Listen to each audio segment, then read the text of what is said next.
You're listening to How India's Economy Works, hosted by journalist and author Puja Mehra.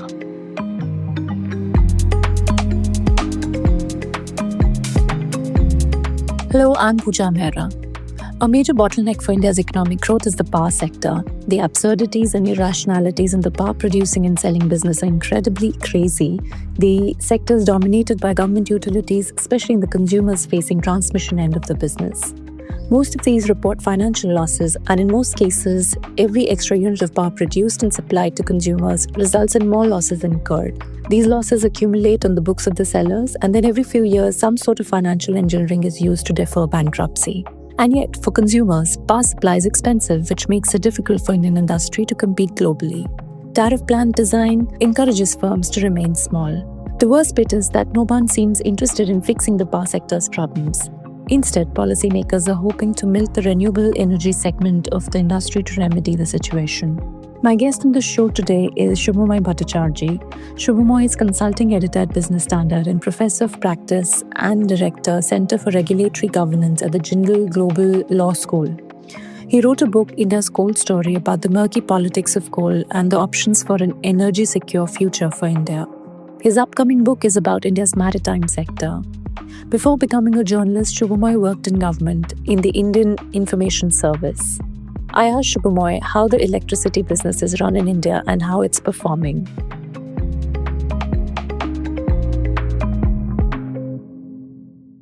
I would say that the sector is definitely seeing a much more investment than it used to do earlier. So if that is an indicator, it is a healthy thing. It is also a sector which is pretty critical to our ambitions of climate transition and how it pans out in terms of the mix between renewable as well as the thermal power. What I suspect you and we would be rather interested in is how is the distribution leg of the electricity sector performing? So just to take a very basic point, the electricity sector has got three arms to it. One is the generation, one is the transmission, and then the distribution of the electricity. Now, the generation part of the electricity is largely thanks to several initiatives taken since 1994, 95. Many of them not very smart, but some of them like the Enron ones. Some smarter later on when we went in for the Electricity Act of 2003. The electricity sector, the generation in India has come up a considerable level. So we now produce on an average about 450 gigawatts, which is considerably large by any global standard. In fact, it is larger than, like for instance, Britain has about 80 gigawatts. Europe's total combined capacity is far less than the 460 gigawatts that we have as commission. So generation-wise, we have done well. In terms of transmission, that transmission is largely something which is run through government agencies, and that has its own issues, but those are not something which people like you and me or our listeners would be that interested in. Of course, if there's a breakdown of the grid, then some things can happen. Next door to us in Sri Lanka, a monkey entered one of the generation stations in February and brought the entire electricity supply to Sri Lanka to a stop for a few hours. Unless we have those sort of monkey business, I mean, at least India is not prone to those sort of glitches. So we can leave the transmission. The distribution sector, which is where essentially people are concerned. Why is it so? Because this is the place where electricity boards or electricity companies buy electricity from the generating companies, wheel it through the transmission lines, and then bring it from there to the doors of us, everybody's houses. And this is where a lot of interesting developments take place. And your question particularly about whether the sector is healthy or not becomes a very interesting part of the entire architecture. So, two follow-up questions. One, do we produce enough electricity for our needs, or do we sometimes face shortages? And two, since you're saying that the most important part of the electricity business is the distribution part, which is the consumer-facing part, whether the consumers, households like you and me, or our offices, or commercial enterprises, or industry, or even, I believe much of the industry now also produces its own power, but that's a separate matter. But also there are other consumers of electricity, such as rural areas and farmers, etc. So they determine our experience of using electricity, what we pay for electricity or sometimes don't pay for electricity, etc. So how well the business is performing and if it is healthy or not largely depends, I suppose, on the price that they are able to make us pay for electricity, right? Right. So to look at the electricity sector in India, again, just one word about what used to happen in the 80s and 90s when we used to have massive power outages across every Indian cities. Those were stuff of films, stories, and so on. The electricity sector was one of the first ones where liberalization was thought about. In fact, India's reforms in the manufacturing sector was predicated on reforms in the electricity sector. So the electricity sector reforms have got as long a history as that. And reforms, as it was understood, was basically about whether the consumers, as he pointed out, are getting electricity when they switch on their lights. Simultaneously, what has happened is, while this was being thought of as a static problem in the sense that there's a certain amount of electricity that should reach the consumers, it's not reaching the consumers, so therefore there's a problem. The problem became more dynamic because the demand from the consumers themselves started massively jumping as this economy started developing, as the economy's demand for electricity became huge. Today, with electricity for all, we now have a demand for electricity when every year it's rising by 40 gigawatts. I'm talking about the peak demand in the summer. Last year, it was 250. And this 250 gigawatt demand had jumped up from an average of 220 a couple of years ago. So you can imagine the jump that happened in just 1 year. We needed 30 gigawatt extra to be supplied. This year, the demand can go up to as high as 270 or 280, depending on how the summer months pan out. So electricity supply is, while the supply is there, the demand conditions are actually what determines electricity pricing. And this is where the challenge of ensuring that electricity reaches the people becomes a very difficult one. Because electricity, as we all understand intuitively, cannot be stored. So the trick is to manage how it is produced at the right time and sold at the right price to the consumer when she wants it. And this means bringing in a business management into the entire business of distributing electricity. And because electricity distribution companies in India are largely state run, even now, out of the about 80 odd generating companies, the overwhelming number are run by different state governments. This is where the problem is that they are not particularly nimble. We have had some successes, but the failures have been more. And we therefore have the challenge of how to ensure the electricity reaches those people. To take an example, as you said, there are the agricultural consumers, the domestic consumers, and the industrial or the business consumers. Now, if we leave the electricity for the agriculture sector away from this discussion for a minute, it is the challenge between providing electricity for the domestic consumer and the business consumers, which becomes an interesting one. Why so? Because for quite some time, when I said electricity was a static demand and supply problem, or it was at least was thought of as much in the early 2000s, it was thought that if you could just make agricultural consumers pay for electricity, or at least sort of canalize their demand into a separate line, we would have sorted out the problem. The problem today has now become much more in the domestic sector. Why so? Because in the domestic sector, a large percentage of electricity being supplied today is now being supplied free. The question of freebies is most acute, if in any sector, I would say it's in the power sector, in the electricity distribution sector. Every political party has a hand in the tin.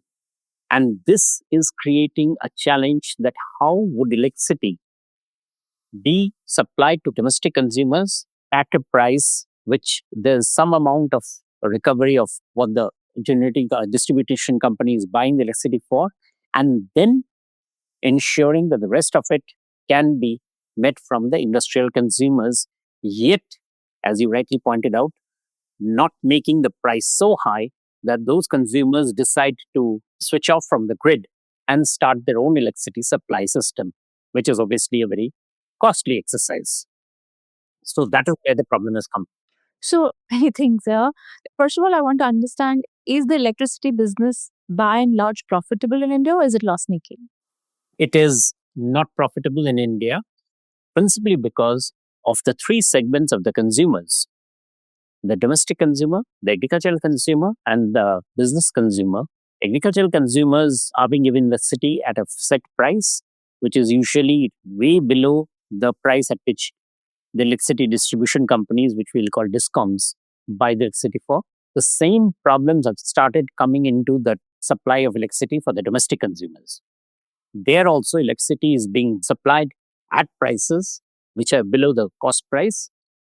And so the push is to recover that differential from the industrial consumers who are rebelling by taking their demand somewhere else. So essentially, electricity distribution business in India is not profitable for most of the discoms. What you're saying is that the average cost of producing and supplying electricity on the whole to whoever's buying electricity or sometimes using electricity and not buying it, compared to that, the cost average realization of revenue per unit cost of electricity being used, there is a gap, negative gap, which means that for every extra unit of electricity that is being generated and supplied, there are losses. The losses are increasing. That's right. And why is that so? Because, as we just described, The political economy. yeah. So, what are the steps that the discoms are taking?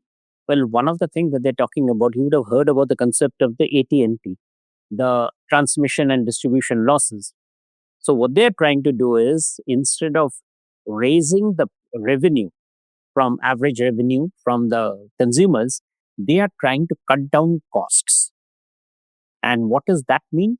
That means that they are basically saying that, okay, I can't raise the price at which I charge from the domestic consumers The political bosses in the government have turned electricity into a freebie. into a freebie, which we exactly said so.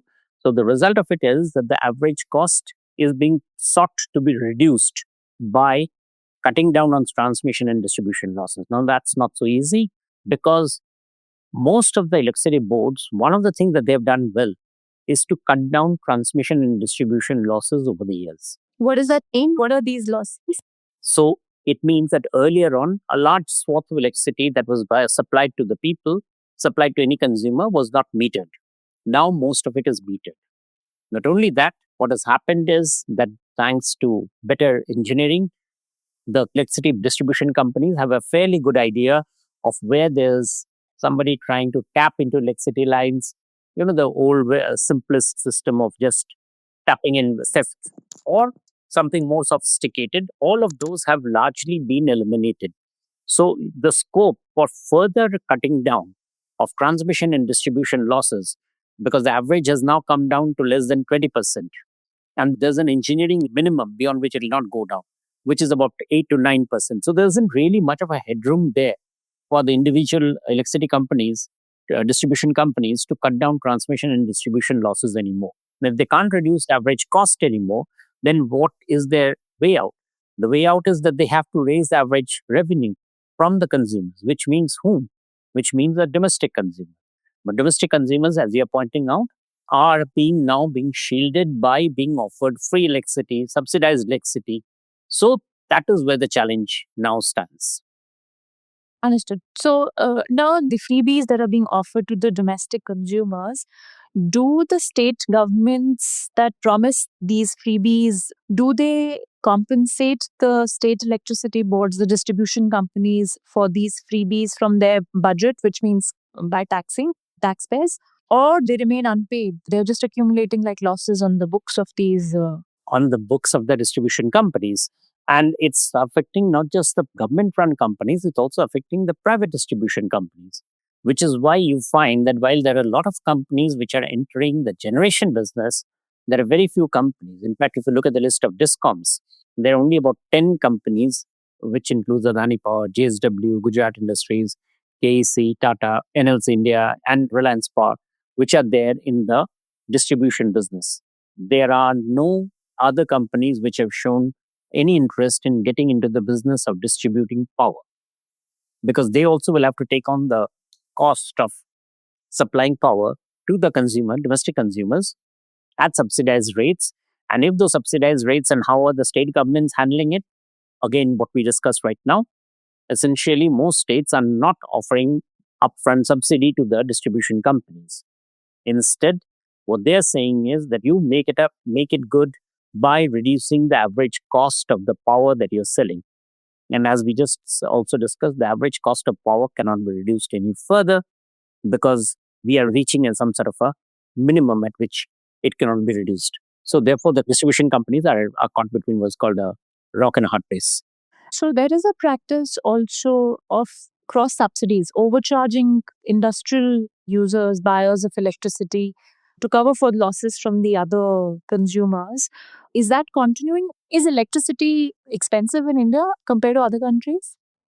Well, yes, actually, electricity is expensive in India, and it's expensive when you mean that is about the industries, the business enterprises, and this people who pay. And this is so high that it especially affects the small and medium enterprises. Why? Because they are the ones who can rarely, if ever, afford to switch off electricity and buy and produce their own electricity. So the entire small and medium enterprises in India pay for higher electricity. And as you would know, there's hardly any industrial process which doesn't require electricity. So the smaller the unit, the higher per capita is the cost on them of the electricity that they buy. So what happens? State governments do a very peculiar thing, or the electricity companies are encouraged to do a peculiar thing. They classify the business, whenever there's somebody who comes along and says, my cost of electricity is very high. And then to do ease of doing business, what is done is offer that company a new tariff line. That if we are, for instance, using electricity load of, say, less than 2 megawatt and using so many units, or if you are using so many AC, but your ACs are of less than this number, there are also the variations that states do. They are given those lines. So units get the encouragement to stay small or to stay within that slab to ensure that their electricity rate is at a particular level. Now, this is absurd because it means policing across that entire level. Some states have gone up to something like over 100 varieties of prices for industrial consumers. And by industrial consumers, I mean both industry, business, and anybody who's not a domestic consumer. Now, that's absurd because what it does is create a massive creation of NCE. Which are these states?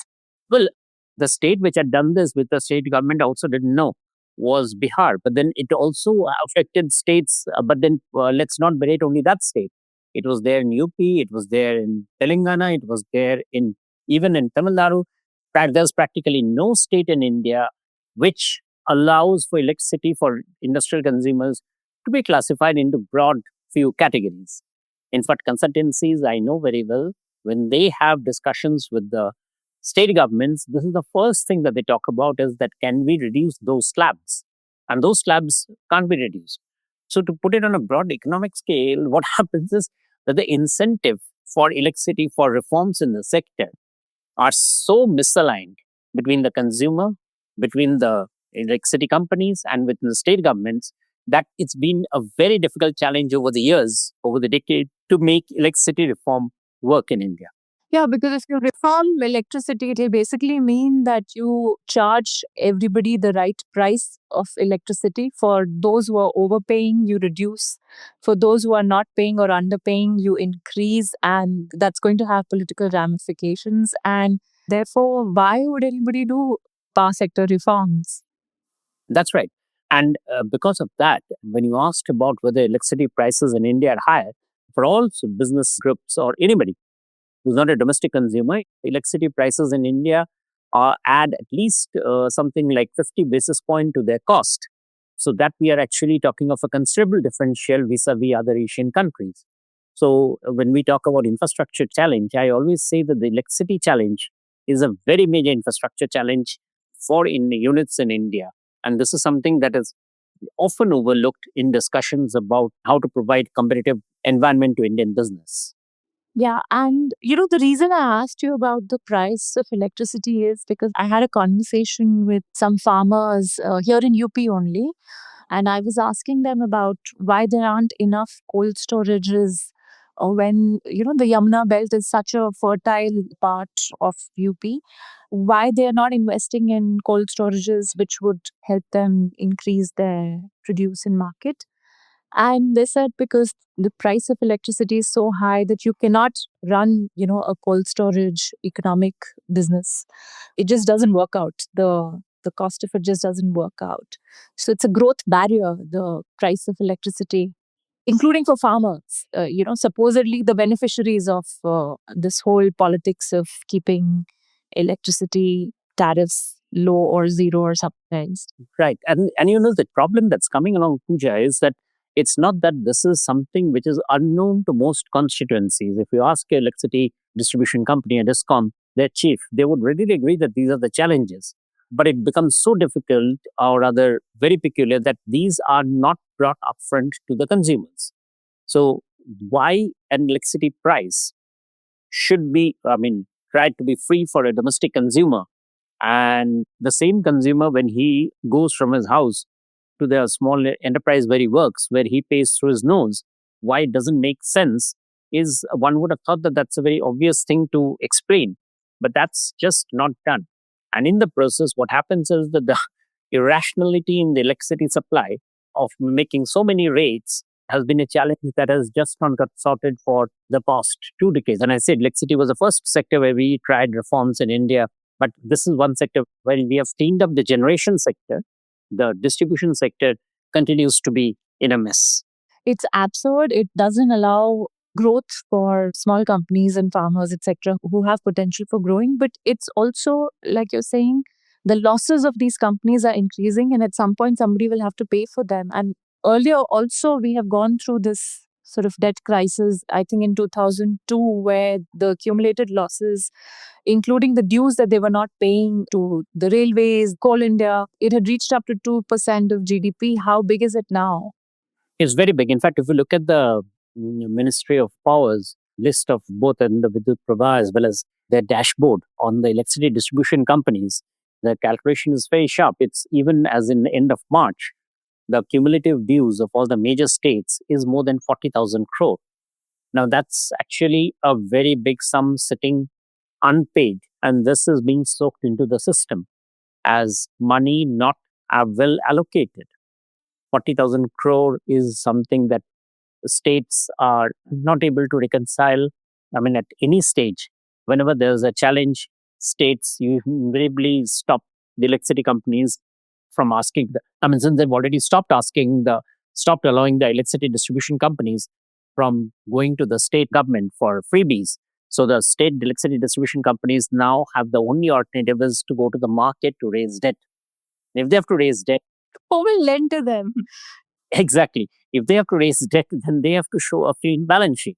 And that balance sheet is now riddled with, has always been riddled with so many pockets of inefficiencies that banks, without any sovereign guarantee, wouldn't want to lend into them, which is why distribution companies aren't particularly happy. 40,000 crore is the total accumulated losses on the books of the distribution companies for electricity they have supplied, but that has not been paid for. Yeah, and this is as on March 25. So these are the current data. And this number will multiply. Remember, as the economy picks up steam, and if we expect that the manufacturing sector will gather mass, then you would expect that this sort of a challenge to become even bigger for the distribution companies. In fact, as I said, the small and medium enterprises, this is their biggest problem, that of the dues that they, of the electricity that they can't get, and of how to do it on. One option that was thought about was to allow the industrial consumers what is called an open access. The open access principle that was laid out in the Electricity Act of 2003. In fact, that was one principle which was never operationalized from the Electricity Act, which was that a company, if it wants, and if it has electricity consumption above a particular threshold, can go to the market and buy electricity from at the lowest level from whichever company is willing to provide. So state governments, what they said is, first of all, they did not operationalize it for about 7 to 8 years. Then when there was a sufficient amount of uproar and the Central Electricity Regulatory Commission started pressing on them, almost every state government has said we will allow, provided a certain amount of compensation is paid to us. There are different names for those compensation, but they ask for compensation from the companies to switch to market pricing. So basically, the companies are paying the state electricity boards for the inefficiencies, and that's how the system is supposed to go. So obviously, companies which are bigger, they have responded by setting up their own generation units. And when they set up their own generation units, as you know, subcritical level of generation units are much less efficient than the supercritical thermal power units, which is why you would find the pollution loads in actually many of the industrial centers rising. And they rise precisely because the industrial units are providing their own electricity. It affects the small industries which simply shut shop for the time that they can't get electricity because they can't jump. So again, it's a classic problem where, as I said, the incentives are so different, so differently aligned for the different segments that it becomes very difficult for a logical set of decisions to be taken. The last problem, as you pointed out, is about the cost issue that we have not even tried to account for the earlier cost. Now, there's no point saying every government tries to say that let's forget what has happened in the past and try with a fresh slate. The problem is that the fresh slate is for a business running a business enterprise is absolutely impossible. Somebody has got to pay for the past dues. So, for instance, the COVID dues during the what I call it the COVID dues. What happened is that due to the COVID disruptions globally, prices of coals rose across the world. When the price of coal rose and rose very massively, it affected the Indian generation companies. So the Indian generation companies raised the price of the power at which they were supplying to distribution companies. But till today, while that incident happened in 21-22, and we are sitting in the year 25-26, no state electricity regulatory commission has allowed for a pass-through of those raised costs. So all the state electricity boards are actually sitting on unaccounted costs, and that 40,000 crore doesn't include this, because they have not trued up their accounts. So that's another huge amount chunk that has not been shown in the system, which means that they are sitting on unpaid dues, which is not showing up because they have not factored in the higher cost at which they had bought their electricity. So we seem to be sitting on a ticking bomb, no? We are consuming electricity, we are not paying for it. The suppliers' losses are mounting continuously because they're not compensated for the electricity that they're supplying, either by government, which is asking them to give it for free or at subsidized rates, or by those who are buying it but not paying for it. So, at some point, these losses will mean that nobody will lend to them and they will have cash flow problems or whatever, financial crisis, debt crisis. Well, to put it simply for the consumers, you're absolutely right what you're talking. If you look at renewable energy, the reason why renewable energy is such an attractive thing for all states is precisely because that problem that we talked about, that all these problems state governments feel, the DISCOMs feel, they can solve by going in for renewable energy, because renewable energy, the current costs are cheap.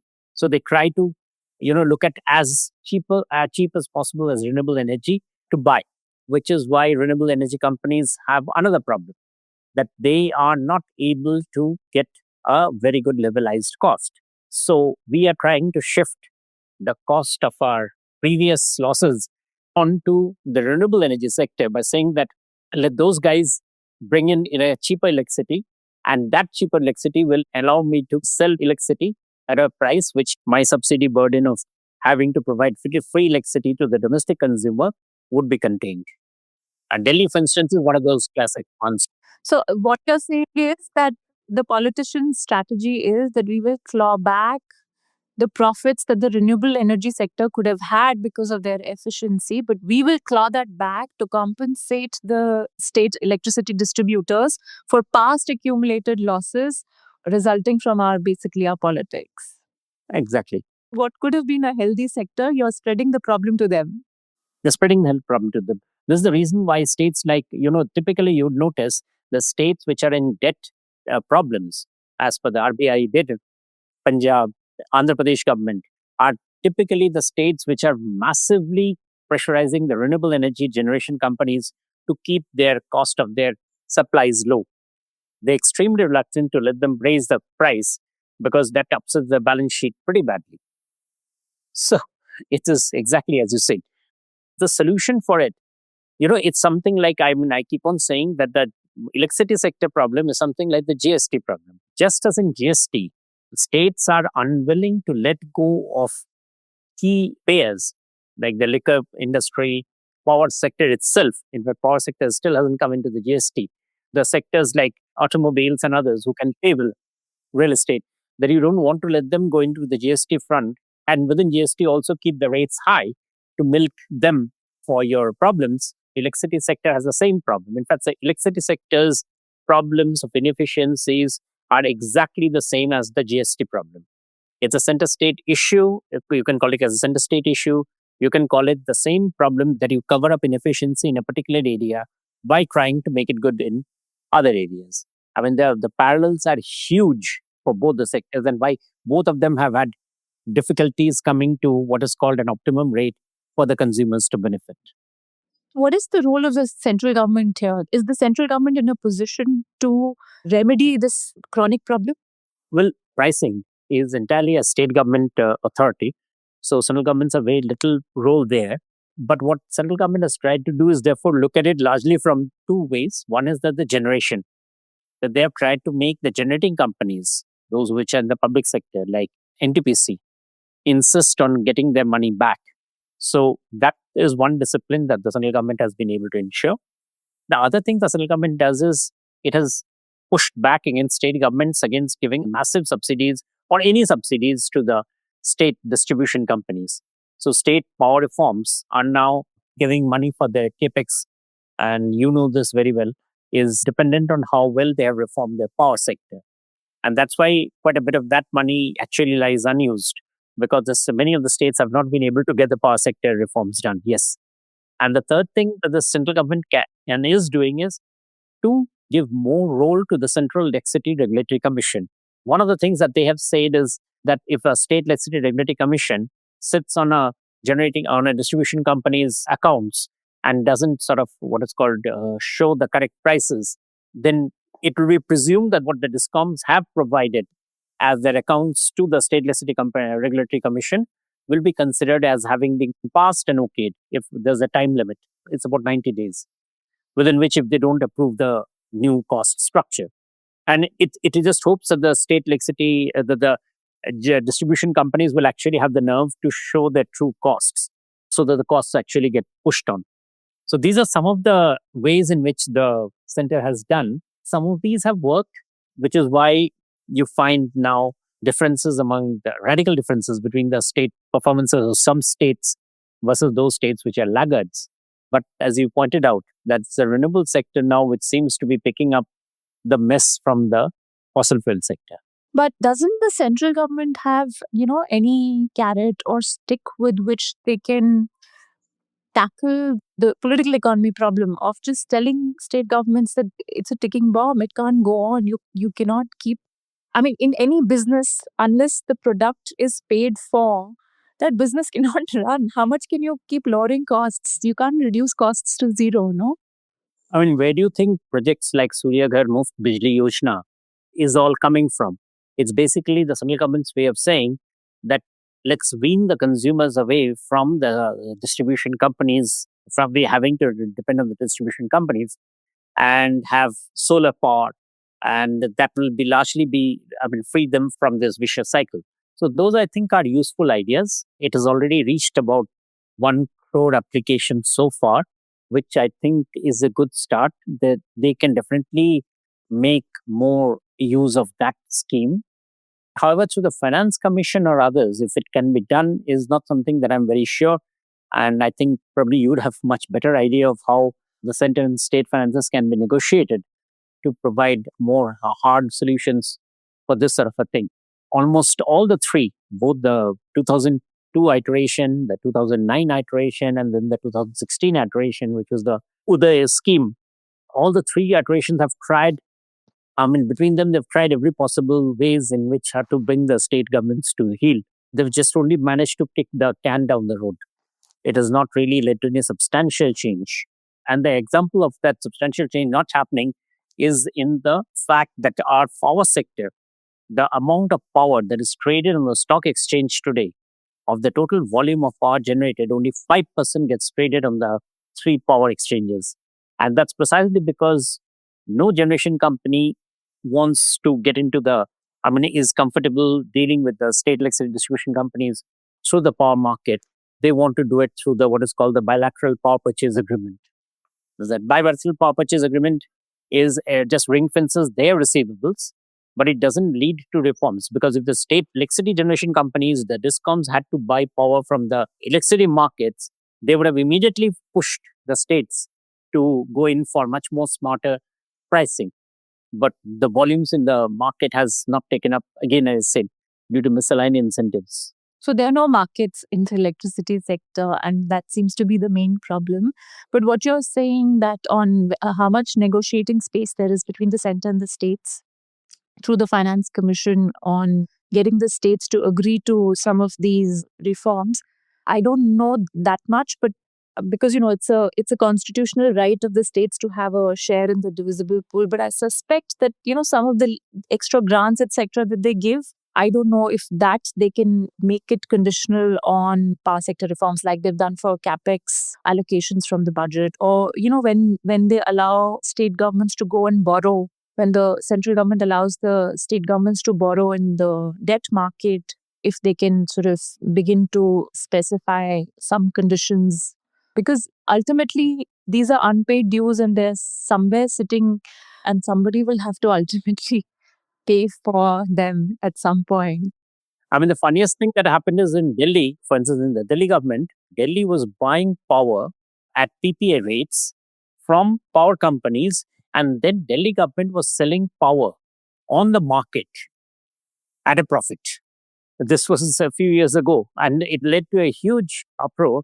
And obviously, this was ridiculous, because the Delhi government was meanwhile running up a massive bill on giving free power to people, and it was trying to make good on that by selling power in the power market. But of course, what the central government did was wrong, because what it did was it sort of capped volumes by putting price barrier in the day-ahead market, which is actually no solution. It would have probably been much better if the sort of things that you have talked about had been worked on. Though I don't know how much the state governments will agree, because they already think that there's far too many conditions on their grants and others that they get. So whether it's additional trends on power supply, whether those would pass muster. Also, because I think state governments lose out because the central government is taxing more and more through cesses and surcharges, which they don't share with the states. So states are not happy about what they say is their sort of shrinking share in the divisible pool. But Puja, whenever I find states, there's not a center state issue, but I would still say that whenever state governments say that they are being shortchanged by the center in terms of the amount of grants that they get, in terms of other things that they're supposed to get, I always look around to see what is it that they have done in terms of reforms in the power sector. A lot of money that the states can actually get for themselves could come by reforming the power sector. And that is something which just sits quiet in every state budget. Like we have now, we have just passed the presentation of all the state budgets. I didn't find in any of the state budgets any plan to improve the working of the power sector. And I think that's an opportunity that is badly missed, and it gets missed every year. And it's an opportunity missed also because if you had a well-functioning electricity sector, more and more industry will come and set up in that state, no? So it will be a huge attraction, investment for investors. I also wanted to ask you the famous privatization case in Delhi of the Delhi Vidyut Board.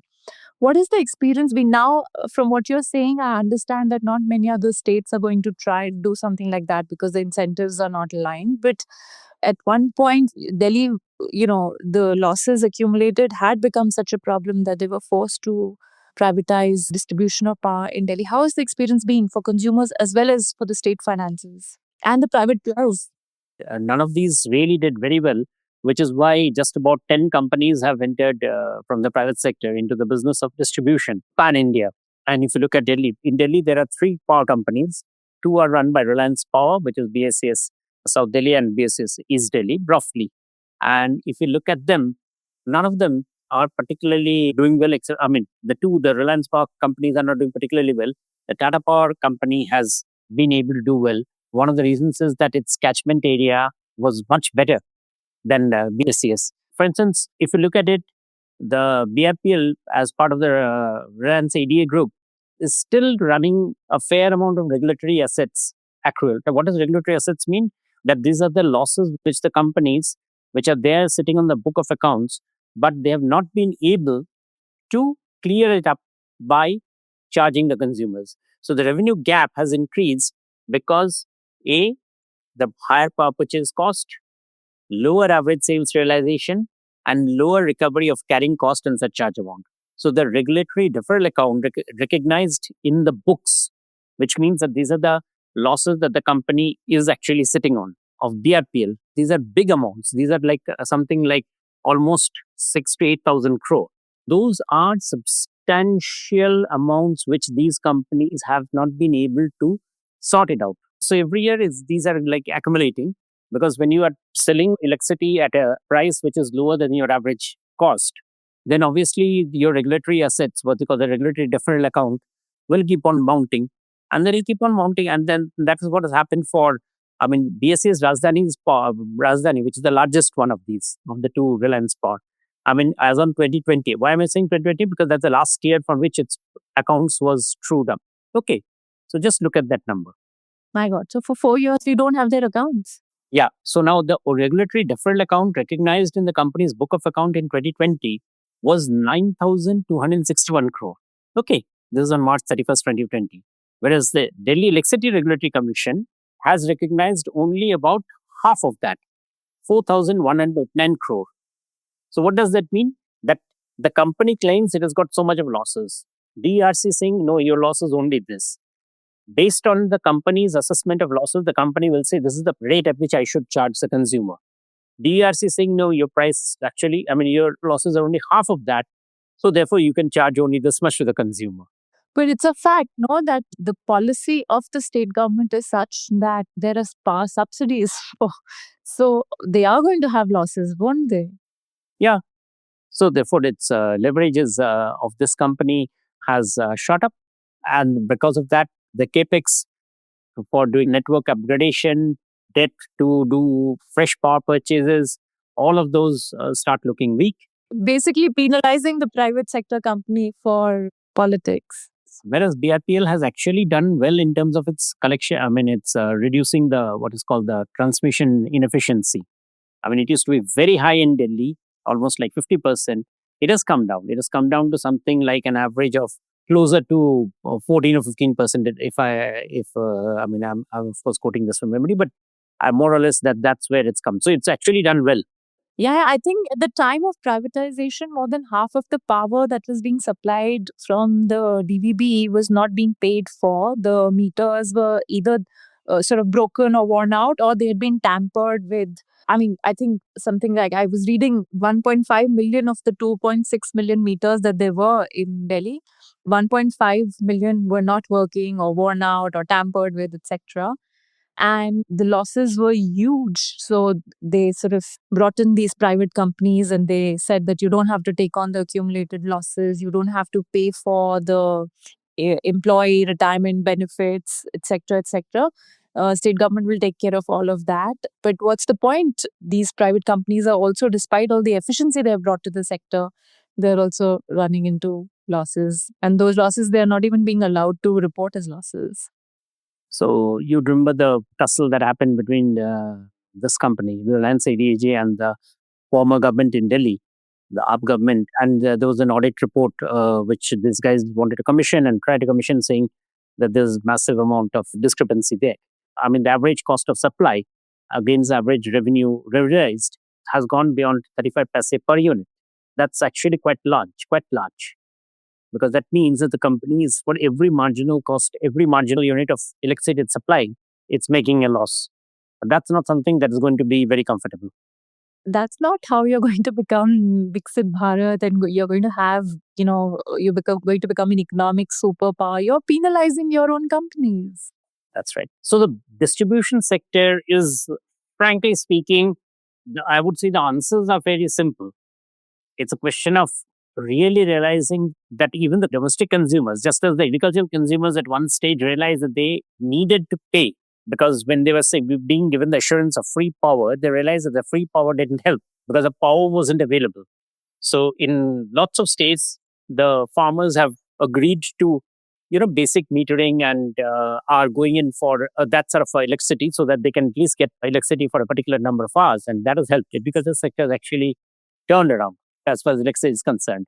I think the challenge now is in the domestic sector. In domestic sector, political parties have to agree to say that, look, free power will actually lead to no power. So therefore, agree to pay a certain amount and then use that as the negotiating platform to clean up the problems in the power sector. That is the basic way. In fact, we can take a leaf from the agricultural sector to see how this can be done. I think, my questions are all done. Thanks, Puja. It was a good conversation.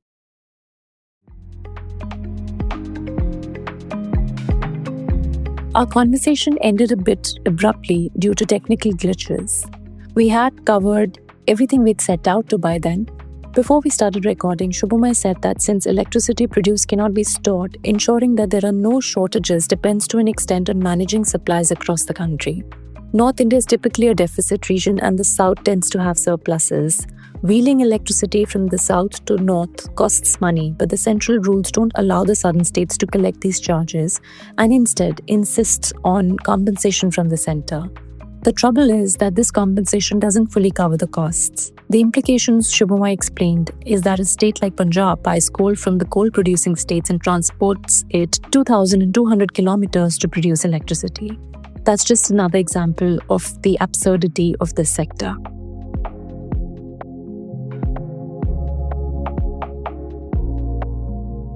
You've been listening to How India's Economy Works, hosted by journalist and author Puja Mehra. Do stay connected with more of our coverage at The Core. You can check out our website or sign up to our newsletter at www.thecore.in. That is www.thecore.in. Do also track us on LinkedIn, where we usually post synopses or extracts of our top stories and interviews. We would love your feedback, so do write to us at feedback@thecore.in. Thank you for listening.